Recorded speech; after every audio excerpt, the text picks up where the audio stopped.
Good morning po sa inyo lahat. Isa pang maliyugto na ating daily Bible blessings.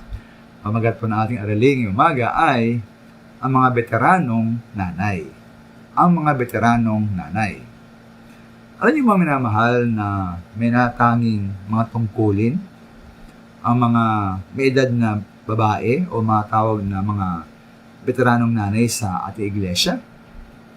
Ugol po rito, mo sabi ni Pablo kay Tito, dapat niyang hamon sa mga may edad na nanay. Sa Tito 2:3-5. Sa Proon, sabihin mo sa matandang babae na sila'y mamuhay na may kabanalan. Huwag minirang puri. Huwag maglalasing. Kundi magturo sila ng mabuti upang maakay nila ang mga kabataang babae na mahalin ang kanilang mga asawa at mga anak.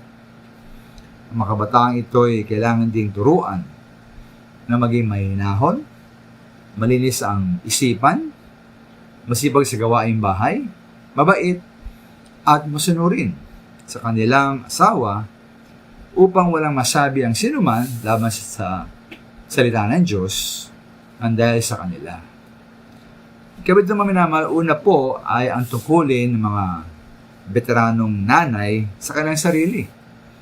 Na sila po ay mamuhay ng banal, mahusay sa panalita, at pigilin ang sarili o sa alak.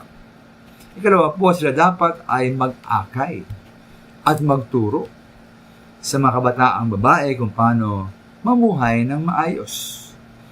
Sa kinahunan, kalinisan ng pag-iisip, at kabaitan.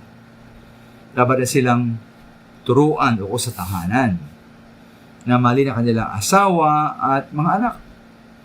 Maging masipag sa gawaing bahay at masunurin din sa kanilang asawa. Ngayon, madali pong maunawaan na madaling maintindihan kung bakit ang gawain ng paggabay at pagtuturo sa mga kabataang babae ay niatang sa mga balikat ng mga matandang babae, mga veteranong nanay.